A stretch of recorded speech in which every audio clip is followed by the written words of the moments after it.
A gentle warmth of fire in the cold winds. Silence spread across the land, broken only by the struggle to survive. And in the heart of caves, humans first learned the art of saving food. Without refrigerators or markets, cavemen had to rely on raw survival instincts to store food for freezing winters. 1.1. They buried meat under layers of snow and ice, using nature as a natural freezer. 1.2. They smoked meat over fire, so the smoke preserved it for months. 1.3. Dark, cool caves became storage chambers where grains and fruits stayed safe. 1.4. Sun-drying berries, herbs, and strips of meat removed moisture and prevented decay. 1.5. They stored fat inside animal hides, sealing it from air, like an ancient airtight jar. 1.6. And above all, tribes shared out large kills, ensuring no food went to waste, proving that community itself was a survival tool. These simple yet powerful methods helped cavemen endure the harshest winters long before modern comforts existed. In the world of the early caveman, winter was not a gentle season that brought cozy nights or playful snow. It was a ruthless, unending test of survival that stretched on for months, blanketing the earth in silence and hunger. And in this unforgiving time, food was the only line between life and death, the only thing that could carry a tribe through the biting winds and frozen nights. Yet food was also the hardest thing to find. The forest that once whispered with the sounds of birds and rustling leaves now stood bare and skeletal. Rivers that once offered fish were trapped under sheets of ice, and the herds of animals that provided meat and hides had migrated far away to warmer grounds, leaving behind a barren landscape of snow, stone, and silence. For a caveman, each day was a question of whether he would eat or whether he would simply endure hunger until his body grew too weak to rise again.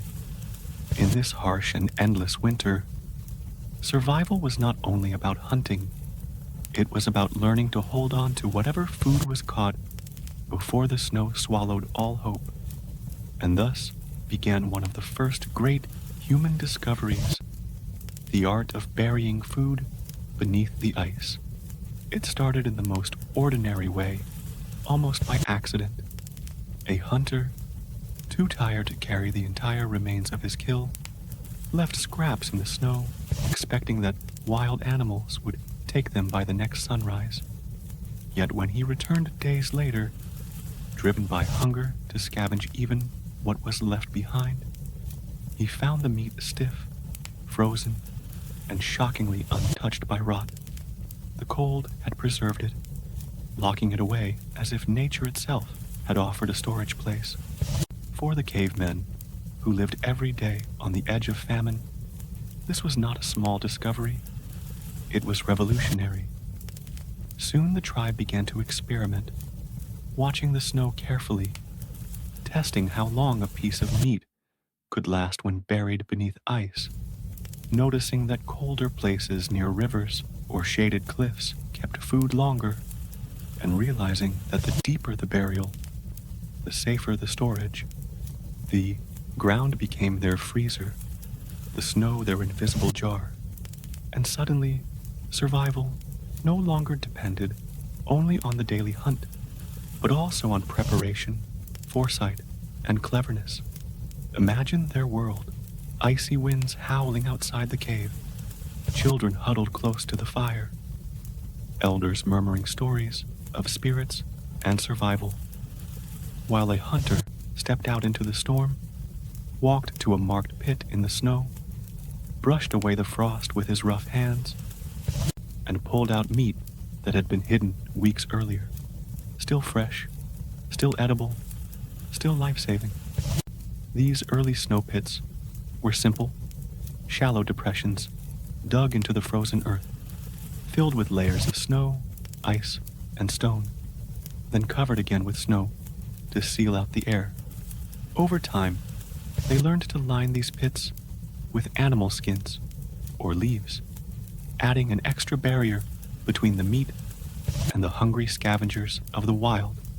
For wolves and bears, too, prowled the edges of human camps, sniffing out the buried treasures beneath the snow. Guarding food became as important as hunting it, because every bite was survival. Every stored piece of meat was a shield against death. What made this practice extraordinary was not only its practicality, but also its quiet genius. For without tools, without books, without science, these early humans had already begun to manipulate their environment, turning nature's cold into their greatest ally. When food was buried, it became a promise, a hidden reserve that gave the tribe courage, because the knowledge that there was something beneath the snow to fall back on gave them hope to face another freezing day.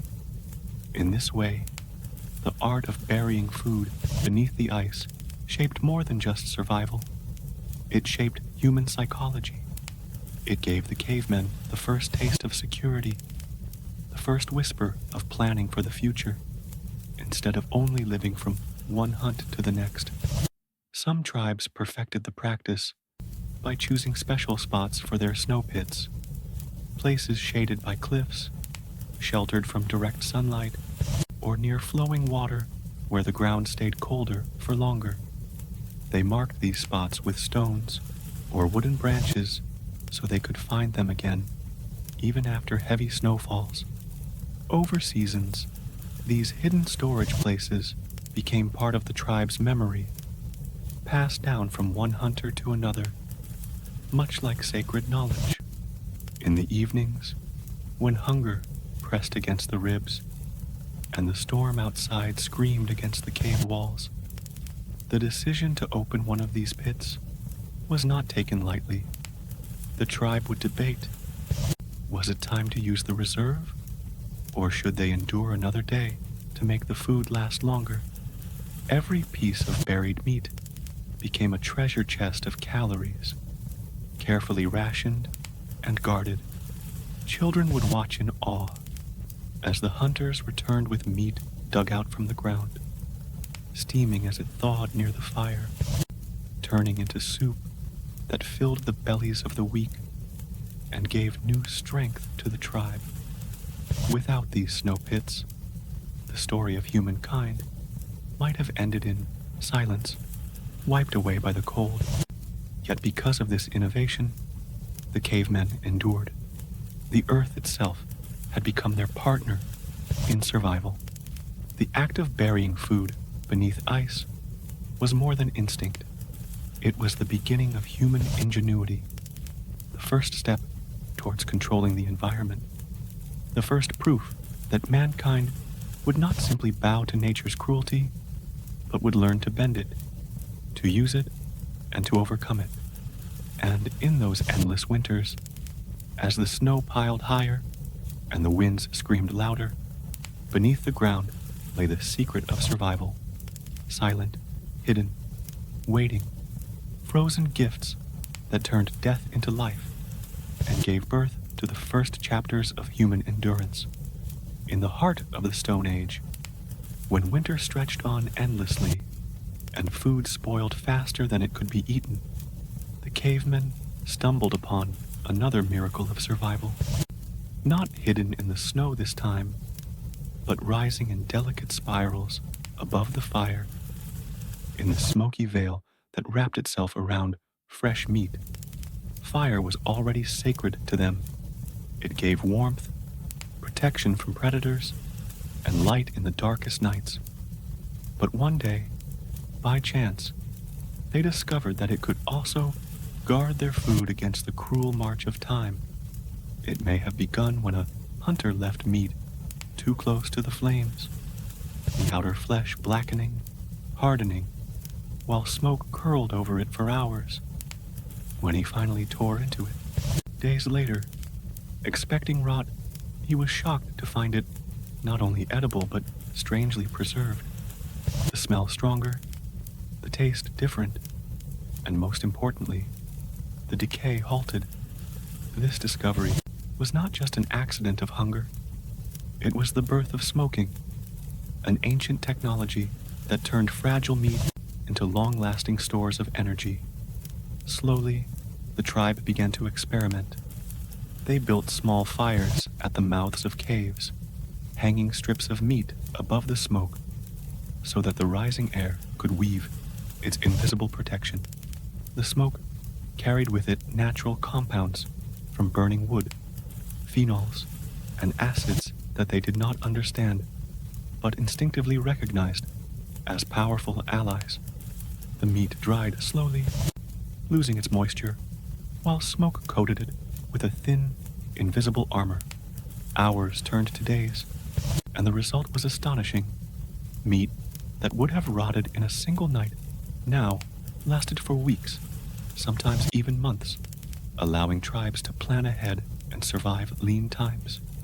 The act of smoking meat soon became ritualistic, a communal task where hunters, women, and children all played a role. The hunters brought back the kill, the women sliced it into thin strips, and the fire keepers ensured the flames never grew too hot or too weak. For the process demanded patience, slow dance between heat and smoke, the cave filled with a fragrant haze, the smell of survival, and for the first time, food preservation became not just a desperate trick, but an intentional craft. Around the fire, stories were told as smoke curled upwards, children learned by watching, and the tribe slowly realized that they were no longer entirely at the mercy of the seasons. Smoking was not merely about food. It was about time. It gave humans control over tomorrow, a way to carry the abundance of a successful hunt into the barren emptiness of winter. And with each generation, they grew more skilled. They experimented with different woods, discovering that some gave better flavor and longer preservation. They built makeshift racks and wooden frames, suspending meat so the smoke could envelop it fully, sometimes even digging shallow pits and covering them with branches and leaves to trap the smoke, creating primitive smokehouses long before the idea of architecture was born. The tribe began to feast less immediately and preserve more, changing their relationship with food and with survival itself. Now, when an animal was brought down, it was not only a meal for tonight, but security for many tomorrows. This shift in thinking was monumental, for it allowed the tribe to settle in one place for longer periods, reducing the desperate wandering that defined their lives. Smoking also gave birth to a sense of abundance, of stability, and even of culture, as meals shared from smoked reserves became traditions, around which rituals and bonds were formed. The process was slow, often lasting days, but slowness itself became a lesson, teaching patience, foresight, and the value of preparation. In the glowing light of the fire, elders would whisper to the young that smoke was a gift of the gods, a spirit that wrapped its arms around meat and held it safe. This reverence for fire and smoke was not superstition alone. It was recognition of a power that kept them alive. Without it, many winters would have claimed more lives than they could afford to lose. The tribe began to divide labor. Some hunted, others tended the fires, some cut wood for fuel, and some stood watch against predators, drawn by the smell of roasting flesh. Every person had a role. Every role had meaning, and the survival of all depended on the careful tending of smoke. As months rolled on, the caves became storerooms of smoky scents, their walls blackened with soot, their air thick with the fragrance of burning wood and drying meat. When winter pressed hardest, when snow sealed the land, and starvation whispered at the edges of the mind, the tribe turned to these stores, tearing strips of smoked meat with their teeth, grateful for the wisdom of their own discovery. Smoking did more than feed the body.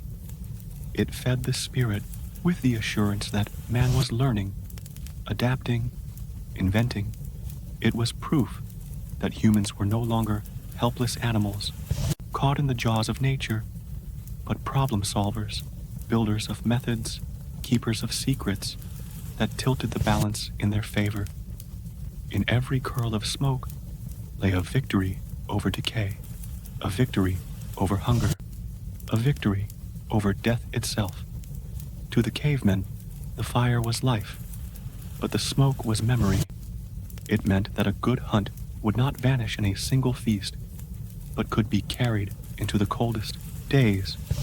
It was, in many ways, the first technology of abundance, the first spark of civilization's promise, and in its haze, humanity glimpsed its future. Through smoke, they found not only survival, but the seed of foresight, of planning, of imagining tomorrow. And it was this that made them more than mere hunters. It made them human. For the early cavemen, caves were more than shelter. They were sanctuaries, carved by time, safe havens from predators, and shields against the merciless winds. Yet in the struggle for survival, these stone chambers revealed another gift, the power to preserve food, transforming hollow darkness into the first natural pantries of mankind. Imagine the world outside, endless blizzards scouring the earth, trees stripped bare, the horizon painted white with snow, while inside the caves, silence reigned, a silence broken only by the crackle of firewood and the slow breathing of those huddled against the cold. And in this stillness, the caveman realized that the cave itself had properties unlike the open air. It was cool, but not freezing, damp, but not decaying, constant in its temperature when the world outside shifted wildly from storm to thaw. At first, food was simply brought into the cave because there was nowhere else to keep it safe from scavengers. Yet in time, the tribe noticed something extraordinary. Berries lasted longer, nuts stayed edible, and even strips of dried meat resisted rot when stored deeper in the stone chambers, away from the flickering heat of fire. The walls of the cave seemed to breathe with the earth itself, exhaling a chill that slowed decay, a natural rhythm that turned bare rock into a vault of survival. Over seasons, the practice grew intentional. Hunters would not leave the kill outside where wolves or hyenas might find it, but drag it into the cave, portioning it carefully, hanging strips from wooden branches wedged into cracks in the rock, laying grains and roots in woven baskets tucked into shadowy corners where sunlight never reached, creating a primitive pantry organized by instinct rather than design. And so the caves became more than shelter. They became storerooms, early kitchens, and the heart of community life. The tribe began to understand the relationship between darkness and preservation. Food left near the cave's mouth spoiled faster, warmed by sun or firelight. But food placed in the inner recesses where cold air lingered remained fresh for far longer. Slowly, they developed a system, mapping the cave not with drawings or plans, but with memory and ritual. This corner for roots, that ledge for dried herbs, this shadowed crack for meat wrapped in hides. The cave became an extension of the tribe's collective knowledge, a place where each rock and crevice had meaning. Children grew up learning that to take food from the wrong place was to disturb the balance of survival, and elders guarded these stores with the seriousness of sacred duty. At night, when hunger gnawed and the fire burned low, a hunter would step into the deeper dark, guided only by touch, feeling his way to the spot where meat had been kept, returning with a prize that carried the flavor not only of nourishment, but of human foresight. And in those moments, when the tribe tasted food that had lasted weeks instead of days, they were tasting the first fruits of storage, the first hints of human control over time itself. Yet these caves were not without danger. Predators, too, sought shelter in them. Snakes coiled in cracks, bears slumbered in their depths, and so to claim a cave as a pantry meant to defend it fiercely, to risk battles that could cost lives. Still, the prize was worth it, for with a secure cave, a tribe could survive longer, hunt less frantically, and face the winter with a measure of certainty. Over generations, the caves filled not just with food, but with meaning. Soot-stained ceilings bore the memory of countless fires. Walls echoed with rituals and chants, and the very air carried the mingled scent of smoke, herbs, and stored meat. In those echoing chambers, survival was not just about the day's kill, but about the promise of tomorrow. The quiet assurance that in the belly of the earth, something waited to keep them alive. And so, caves became more than homes. They became humanity's first granaries, the silent guardians of food, the stone-walled ancestors of every pantry, cellar, and storeroom that would follow in history. Here, in the dark, humans learned patience, organization, and foresight. Here they first practiced the art of saving, of rationing, of holding back today so tomorrow might exist. And here, surrounded by shadows and whispers of the earth, they took one more step away from the fragile lives of mere animals and into the long story of civilization. Long before mankind learned to build tools of iron or shape fields of grain, long before villages rose or cities breathed with fire, the caveman looked up to the sky and found in the great burning sun not only warmth and light, but a quiet, faithful ally in the endless war against hunger. For it was the sun that taught them the oldest and simplest method of preservation: drying. The discovery, like many of the first steps of survival, was born of accident. When pieces of meat, berries, or roots left too long outside were found to have changed, shriveled, hardened. But instead of being useless, they were edible, less perishable, and sometimes sweeter. For nature itself had shown them that moisture was the enemy of endurance, and the sun, with its patient heat, was the answer. Slowly, instinct turned into intention, and tribes began laying out strips of meat on the stones warmed by the day, spreading berries on flat rocks, and arranging herbs and roots in open spaces where the sun could kiss them hour after hour, leaching away the water that spoiled them, turning fragile food into something lighter, tougher, but lasting. Around the caves and camps, the ground would often be dotted with these small offerings to the sky, red berries glistening as they dried, green leaves curling into darker shades, and meat transforming into leathery strips that could be carried for journeys or saved for days when hunting failed.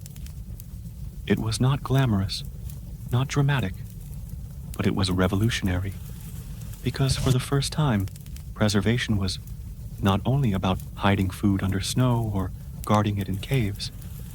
It was about using the sun itself, an infinite daily source of power, to turn perishable life into long-term security.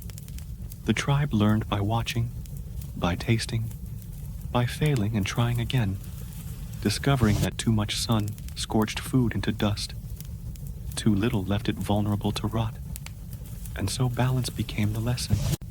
spreading food in the morning, gathering it by dusk, sheltering it from rain, protecting it from scavenger birds and insects that circled overhead.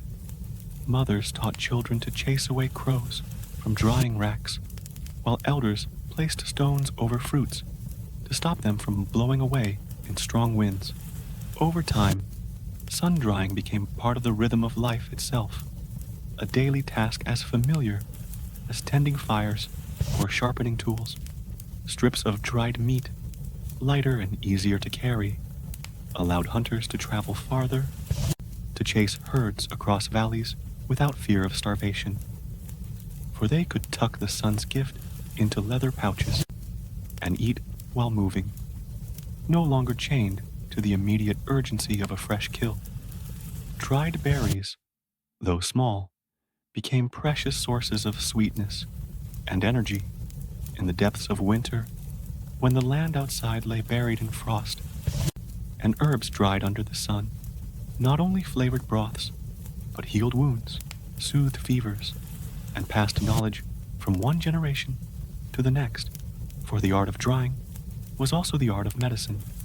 And so, the sun, indifferent and eternal, became woven into the fabric of survival, a silent helper above their heads, always present, always powerful, yet never asking for worship, though often it received it, as tribes lifted hands in gratitude for the heat that gave life and preserved it.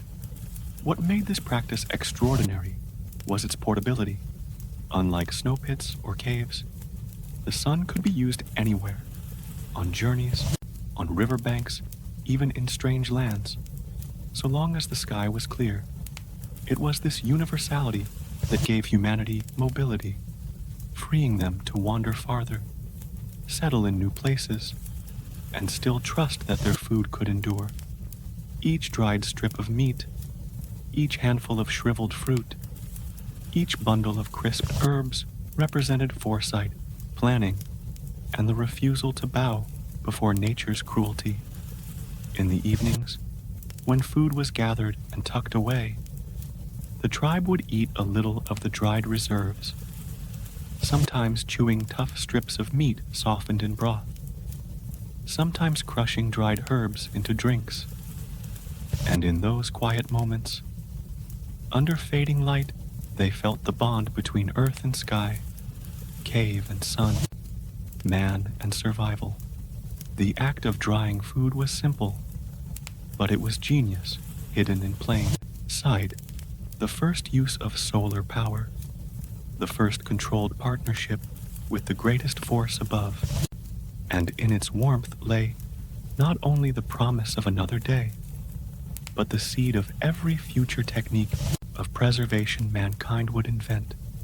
For in learning to dry food under the sun, humanity was not just surviving, it was learning to store time itself, to take the fleeting abundance of a summer day and carry it into the barren heart of winter, to cheat hunger with the patience of light, and to whisper to the future, "We are ready." Among all the lessons the caveman learned in his eternal struggle against hunger, one of the most profound was the discovery that fat was not only food, but survival itself, a dense treasure of energy that could be hidden, stored, and guarded like gold. And it was this realization that gave rise to another quiet revolution, the storing of fat inside animal hides. Meat was precious, berries were sweet, herbs were useful, but fat was something else entirely. For in the long months of winter, when the body shivered constantly against the cold, it was fat that warmed the bones, that burned slow and steady inside the body, keeping weakness at bay. And so it became one of the most sought-after prizes of the hunt. Yet fat, soft and delicate, spoiled quickly when left in the open, turning rancid under the breath of air and the touch of time. And so the caveman, watching and learning, began to experiment with ways of protecting it, wrapping it in leaves, storing it in caves. But still it turned, Still it rotted, until one day a spark of genius arose. Why not seal fat within the very skins of the animals themselves, using hide as a barrier, a natural container that blocked air and light? Slowly, clumsily at first, they began the practice, melting fat down over the fire into thick, heavy liquid, then pouring it into small pouches made from scraped and cleaned hides, folding the edges tight, sometimes sealing them with sinew or with hardened clay from riverbanks. And to their astonishment, the fat kept, lasting far longer than before, its taste preserved, its strength intact. What had once been waste, the greasy parts clinging to bones, became precious reserves, hidden in animal skin packets that could be stacked in caves, buried in snow pits, or carried on journeys.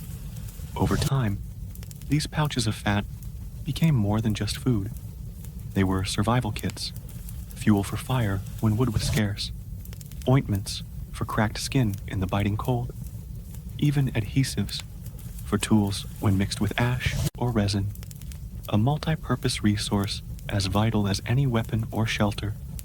To the cavemen, each pouch was a miracle, a little piece of life held in the palm of the hand, proof that they had learned to trick nature's rules. Fat, when eaten, gave a slow-burning energy that could last through long hunts and sleepless nights. When fire was low and the winds screamed outside the cave, a small piece could feed a child. A larger one could keep a hunter strong enough to walk miles in snow. This knowledge changed the rhythm of survival itself, for now, after a great hunt, the tribe did not merely feast and risk waste. They rendered fat, poured it into skins, and built a reserve of strength that could stretch across months. In the darkest weeks, when no game could be found and starvation whispered at the edges of camp, it was the fat that was brought forth, melted gently by fire, mixed with scraps of dried meat or roots, turning into stews that revived the weak, healed the sick, and gave hope to all. The act of storing fat inside hides became ritual, a sacred moment after every kill, where hunters and women worked together, scraping, cleaning, melting, and pouring, their hands moving with purpose, their eyes alive with the knowledge that what they created was not just food, but survival itself. Children grew up watching these rituals, learning that fat was never to be wasted, that it was to be treated with reverence, for in its creamy texture lay the secret to enduring the unendurable. The hides themselves, once seen only as clothing or blankets, gained new meaning as vessels of life, the skin of the hunted, carrying forward the life of the tribe, each pouch a story of sacrifice and survival. Over time, some tribes even began to flavor their stored fat with herbs before sealing, noticing that it improved both taste and preservation, and thus the first hints of culinary craft were born, a faint echo of the cooking arts that would someday flourish. But beyond taste and nutrition, fat stored in hides symbolized something greater. It was foresight, planning, an understanding that survival was not about the feast of today, but about the hunger of tomorrow. This practice changed how humans thought, teaching them that preservation was as important as hunting, that wisdom was as vital as strength.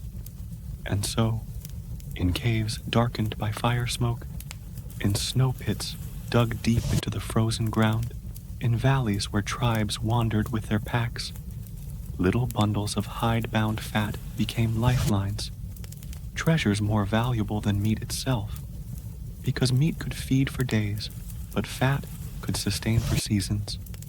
When a child cried from hunger, when an elder's strength waned, when hunters returned empty-handed, these humble pouches were opened, their contents shared, and hope returned, like fire rekindled in ashes. For in the long story of human endurance, fat was not only food, it was memory, it was warmth, it was life sealed inside skin, waiting in silence until the tribe needed it most. And it was this simple act of storing fat inside animal hides that carried our ancestors through countless winters, a quiet invention that turned weakness into strength and shaped the destiny of mankind.